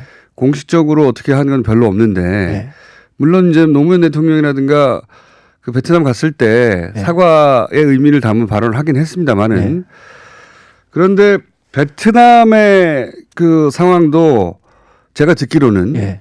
베트남 정부에서는 이게 베트남의 그 피해자들은 계속 네. 잊지 않고 네. 그 위령비를 세우고 매년 기념하고 기억하는데 베트남 정부에서는 그동안 이걸 국제적 문제로 삼지 말자 하는 분위기가 있었다고 하더라고요. 그렇죠.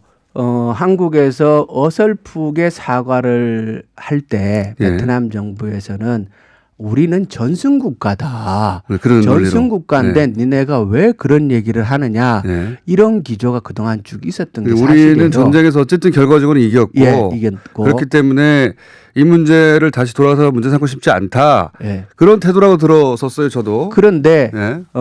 베트남 내에 기조가 변화하고 있는 거예요. 어떻게 변하고 있습니까? 베트남도 이제 어느 정도 경제 성장이 이루어지고 네. 그러면 이제 당연히 시민 사회의 의식들도 성장할 것 아닙니까? 네네.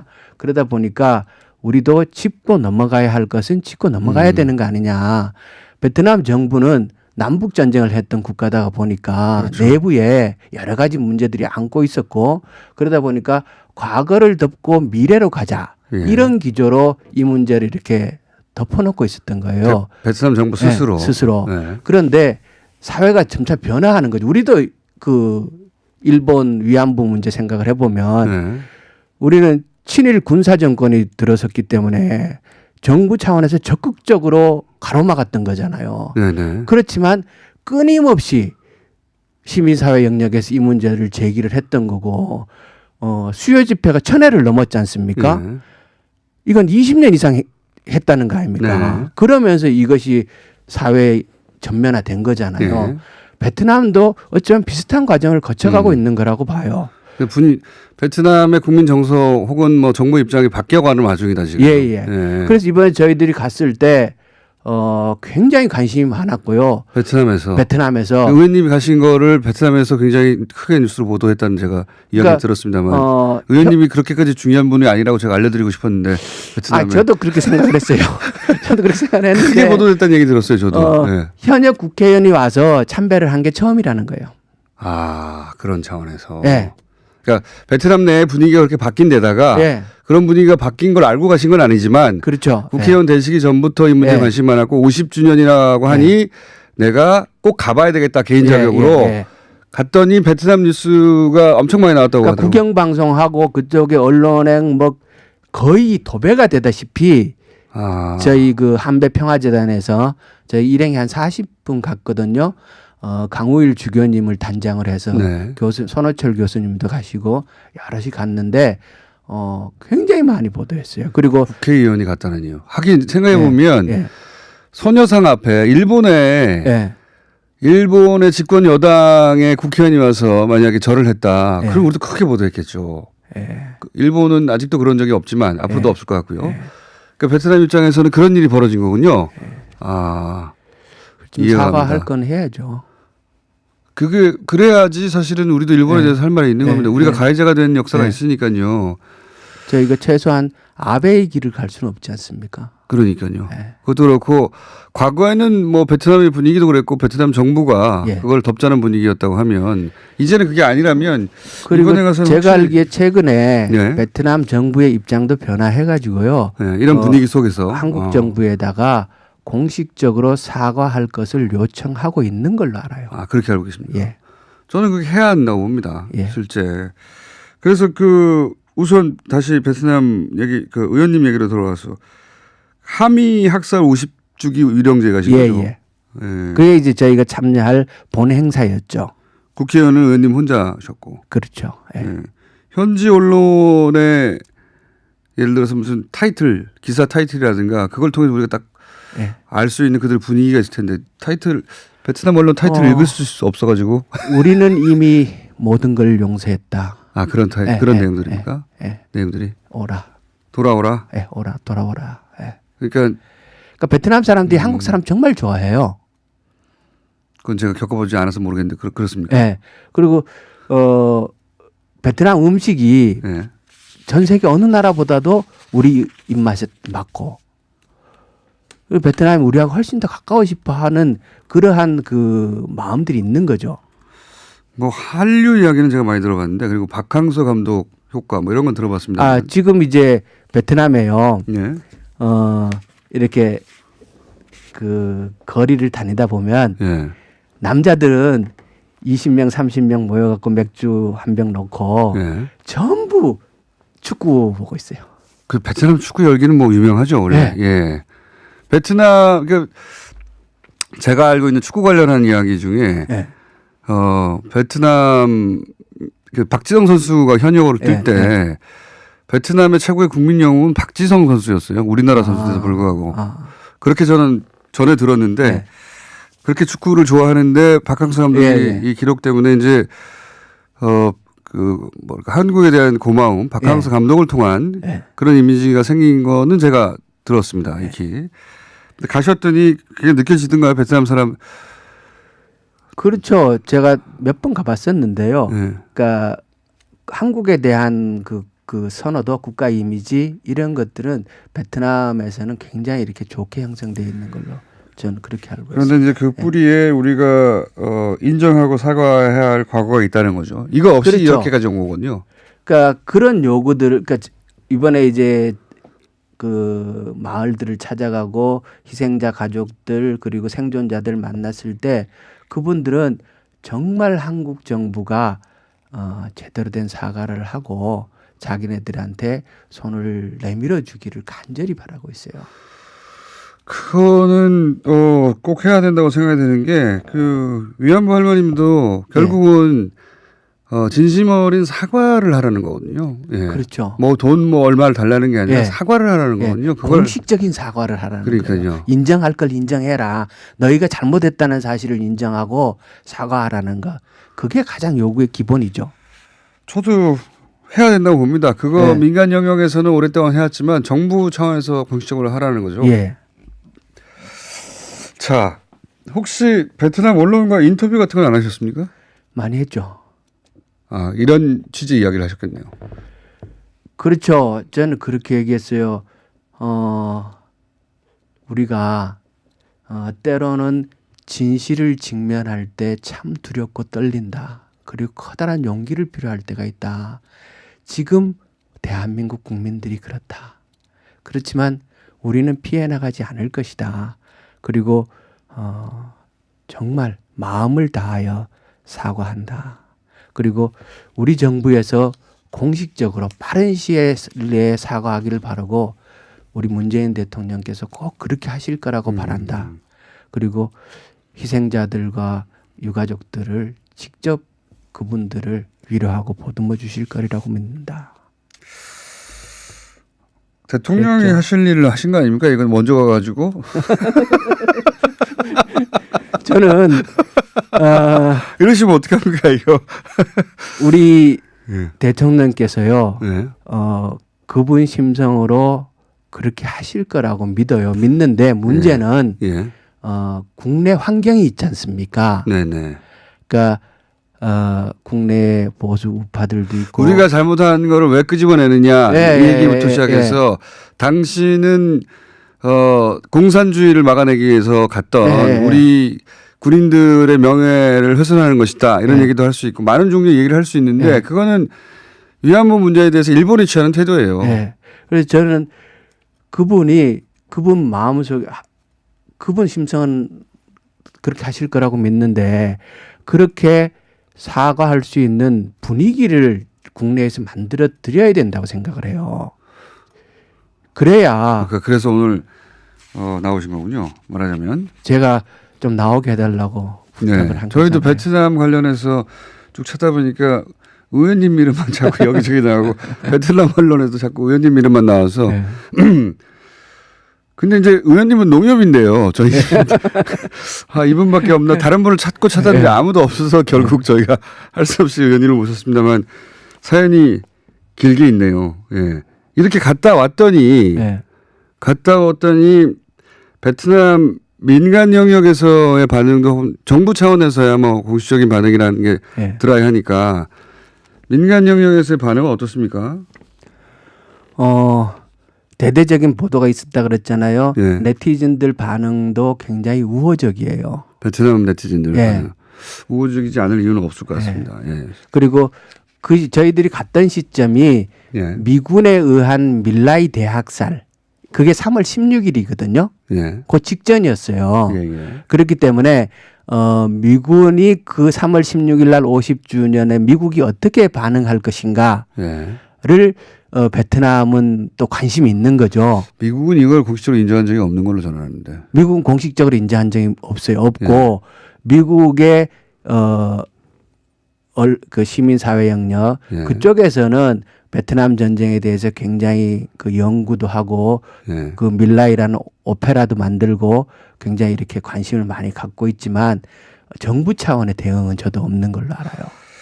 그래서 이번에는 꼭 해야 한다. 예. 예. 사실 우리가 이게 다른 얘기 하다가 예. 그러니까 이제 일본이 과거에 대해서 제대로 예. 인정하고 사과하지 않는다는 예. 얘기 하다가 꼭 예로 드는 게 이제 독일이지 않습니까? 예. 독일은 그렇게 예. 했다고. 독일은 그 아우슈비츠에 매년 학생들을 다 보내거든요. 예. 가서 보라고. 예. 우리가 과거 이렇게 했다고. 그 전 문명 국가라는 게요. 예.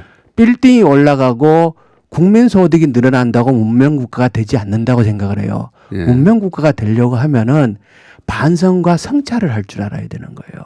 네네. 우리가 아베처럼 우리가 위안부 세우면서 또 다른 그런 면을 가지고는 저는 절대로 우리가 문명 국가가 될 수 없다고 생각을 해요.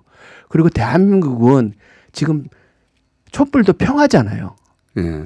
우리가 평창 올림픽도 평화였고 그리고 지금 문재인 대통령께서 신남방 정책을 표방하고 계십니다. 예. 아세안을 그렇죠. 이제 그 4강 외교 수준으로 끌어올리겠다. 예. 그게 문재인 대통령의 공약이었고 외교 정책의 한 핵심 축이란 말이에요. 예. 그렇다 그러면 그 아세안의 중심 국가인 베트남의 이 우리가 저지른 만행 범죄에 대해서 우리가 먼저 손을 내밀고 사과하고 그분들을 위로하는 적극적인 노력을 해야죠. 이게 이제 정부의 사과 예. 그리고 당시 참전한 군인들의 입장들도 있을 거예요. 분명히 그 부분을 국내적으로는 어떻게 잘 뭐랄까요? 그분들도 희생자죠. 그렇습니다. 예. 네. 그러니까 그 증언하시는 분 중에 한 분은 우리 일행들 중에 참전 군인도 있느냐? 네. 없다면 혹시 참전 군인의 가족이라도 있느냐? 네. 이렇게 굉장히 관심 있게 물으셨거든요. 네. 그러면서 그분이 하신 얘기가 당한 우리가 이렇게 힘들고 고통스러운 세월을 보냈는데 인간으로 살 수 없는 그 만행을 저지른 당사자인들 얼마나 힘들었겠느냐. 그렇게 살다가 많은 사람들이 이미 죽었을 텐데 네. 내가 그 사람들을 만나면 그 사람들한테도 함께 위로하고 아파하고 싶다. 이런 얘기를 하시더라고요. 말문이 막히죠.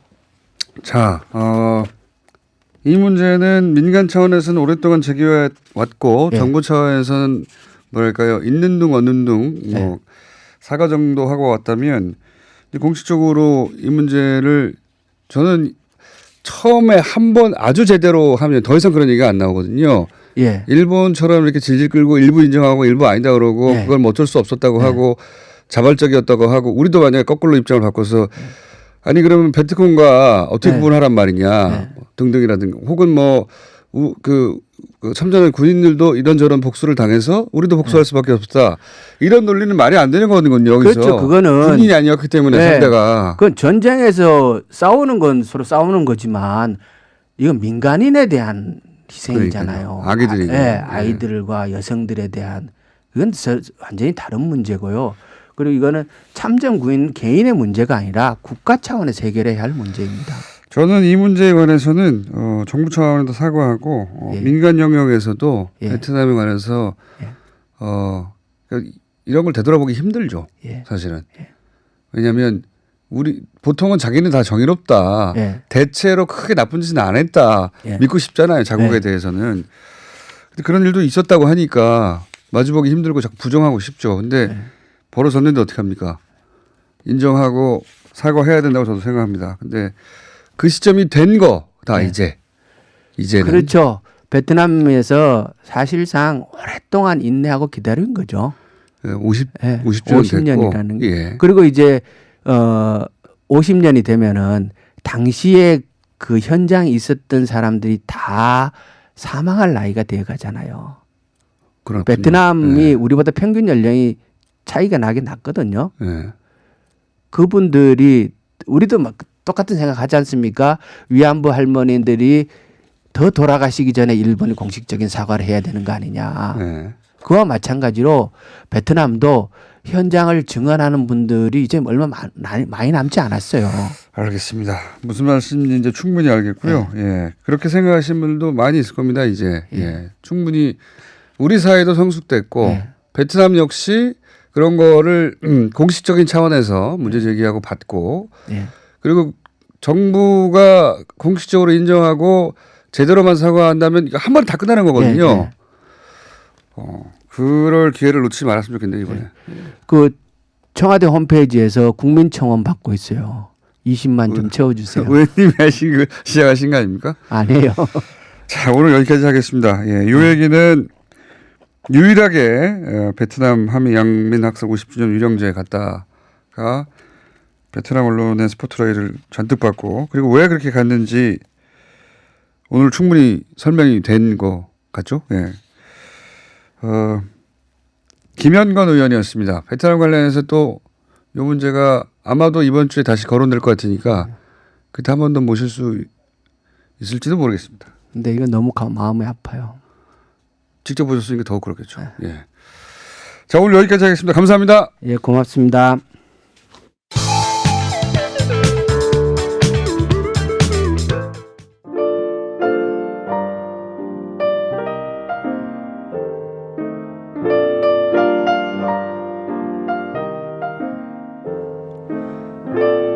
자, 농협 관련 각종 비리만 얘기하시던 김현건 의원님의 베트남 이야기에 문자가 아주 많이 왔습니다. 네, 굉장히 많이 왔네요. 나치를 사죄한 독일 총리처럼 우리 대통령도 존중하고 공식적으로 사과를 하면 좋겠습니다. 이런 문자들이 굉장히 많이 왔습니다. 네. 자, 그러니까요. 이제는 사과를 할 수 있는 자체가 사실은 인격적으로 성숙돼야 할 수 있는 거거든요. 예. 정부 차원에서도 거기까지 왔다고 저도 생각하기 때문에 마침 50주년이니 어떤 형식으로든 아마 뭐 정부에서도 생각하고 있겠죠. 과거에는 사과하는 거 머리 굽히고 하는 것을 굉장히 싫어했어요. 그 자체를. 그래서 부인하려고 했었는데 부인할 수 없는 역사입니다. 자, 그리고 러시아 관련한 문자도 많이 왔네요. 예. 아마도 러시아 관련해서 들어볼 기회가 없어서 그런가 봅니다. 러시아 인터뷰 감사합니다. 러시아 코너 좋습니다. 그러니까요. 이제 세계에는 북한, 일본 그리고 미국만 있는 게 아니거든요. 예. 두루두루 살펴보며 살았으면 좋겠고요. 예. 그래서 뉴스공장에서는 앞으로도 우리 주변국이고 분명히 관련이 있는데 잘 모르는 그쪽 시각, 우리 뉴스는 대부분 미국 시각이라 미국 시각이 반드시 틀렸다는 게 아니라 미국 시각은 이러하면 러시아 시각은 이러하다. 그럼 우리는 이 두 개의 시각 중에 어떤 스탠스를 취해야 되냐 이런 과정이 있어야 되는데 그게 없잖아요. 예. 관련 뉴스 앞으로도 계속 많이 정하겠습니다. 자, 트럼프를 요즘 가끔 생각할 때마다 가서 칭찬하고 있는데, 네, 제 아이디로 트럼프를 칭찬하면 제 친구들이 보고 뭐라고 할까봐 아이디를 하나 더 만들어서 추천하고 있습니다.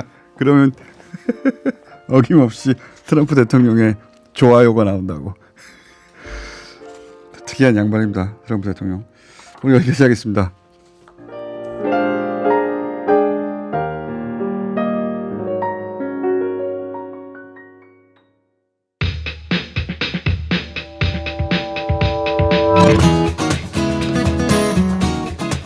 자, 오랜만에 굉장히 긴 시간이 확보되었습니다. 아, 네. 그렇습니까? 평상시 한 자리 숫자 8분, 7분 그랬는데 이번에는 무려 13분, 4분 정도 확보된. 저희 비중이 이제 인정을 받은 건가요?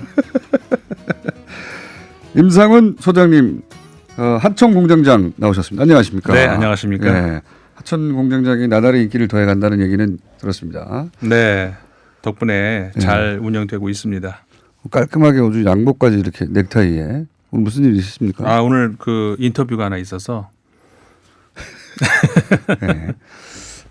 양복과 넥타이 잘 어울립니다. 자, 한 주간의 주요 국제 뉴스, 예, 쭉 가다가 이제 메인이 나올 때쯤이면 시간이 끝나는 시간이죠, 오늘. 근데 오늘은 시간을 충분히 주셔서 메인도 잘 좀 어느 정도는 다루고 그리고 넘어갈 수 있을 것 같습니다. 자, 한 주간 이슈 주변 간단하게. 국가들이 다 들어가 있네요. 예. 네, 그렇더라고요. 지금 보니까 그 전 세계적으로 이제 주요 국가들, 예를 들어서 이제 UN 안보리의 상임이사국이라든가, 예. 그다음에 특히 한반도 주변에서의 주요 국가들 이제 어느 정도 겹치잖아요. 예. 이게 이제 그 한 주간 주요 뉴스의 톱을 차지하더라고요. 일단 러시아 대선은 뭐 아까 예. 길게 푸틴 당선. 네, 뭐 사실상 당선이라고 봐야 되는데. 당선이라기보다는 추인 같은 거죠. 추인. 추인. 나 대통령 맞아? 네. 네, 대통령 맞아요. 이런 추인 같은.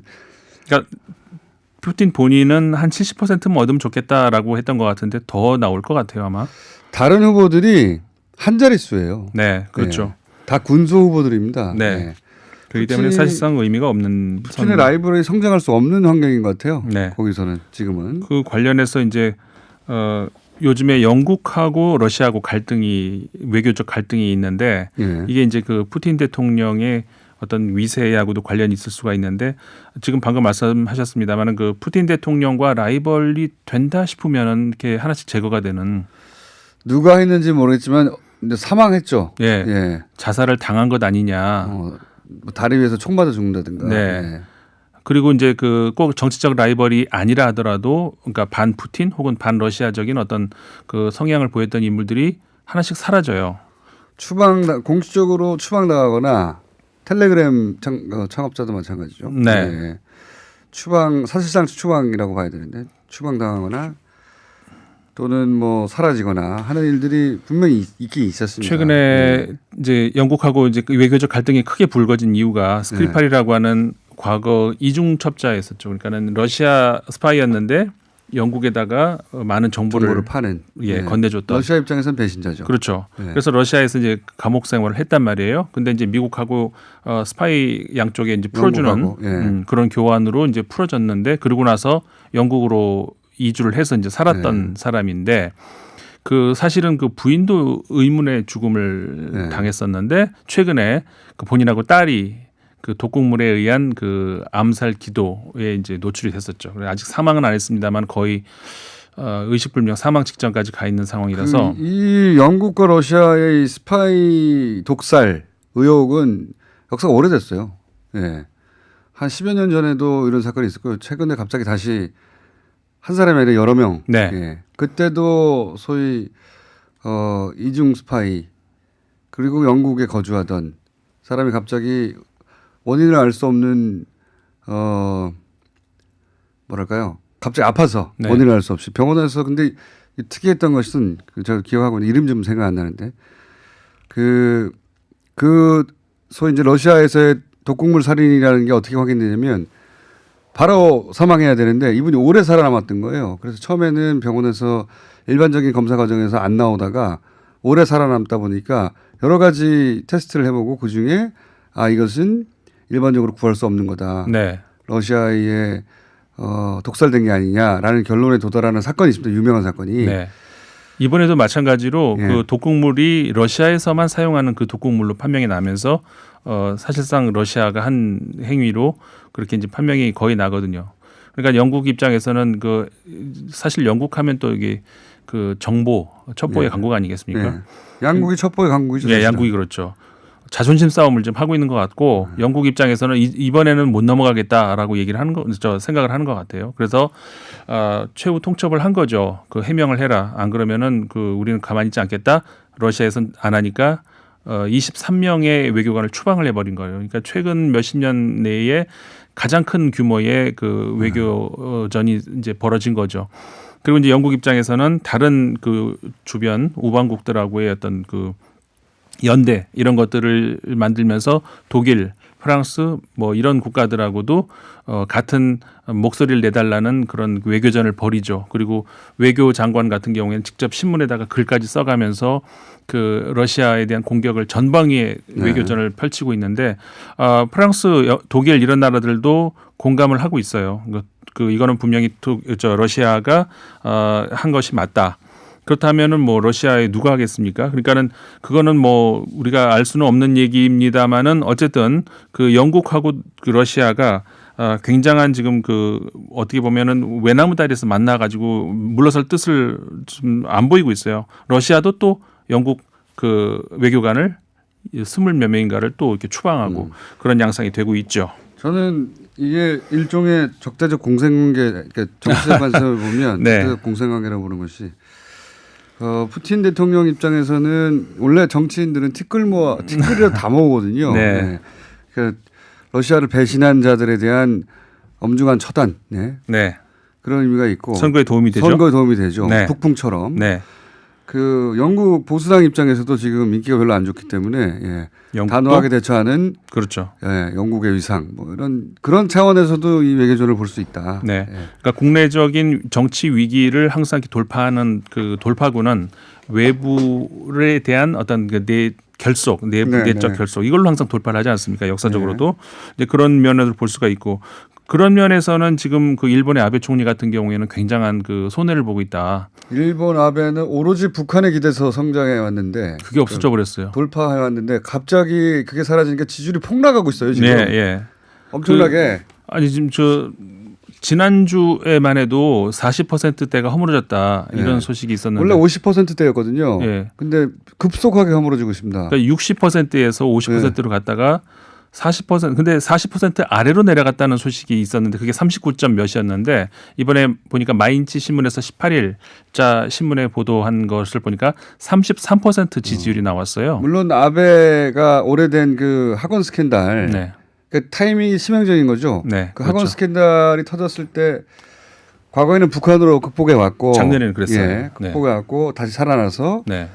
40% 초반 때까지 후반 때까지 갔다고 했을 때 그 미사일이 발사되고 네, 다시 그렇죠. 올라갔죠 쭉쭉쭉. 네, 네. 근데 이번에는 그 더블 펀치를 맞은 거죠 지금. 그렇죠. 콤비를 맞은 겁니다. 그러다 보니까 바닥이 없어지고 있는 상황이다. 네, 그런 상황이 되고 있어요. 그래서 그 지금 이렇게 가서는 올해 가을쯤에 있죠. 그 자민당 총재 선거가 있는데 과연 그 지금은 보장을 할 수 없는 단계까지 왔어요.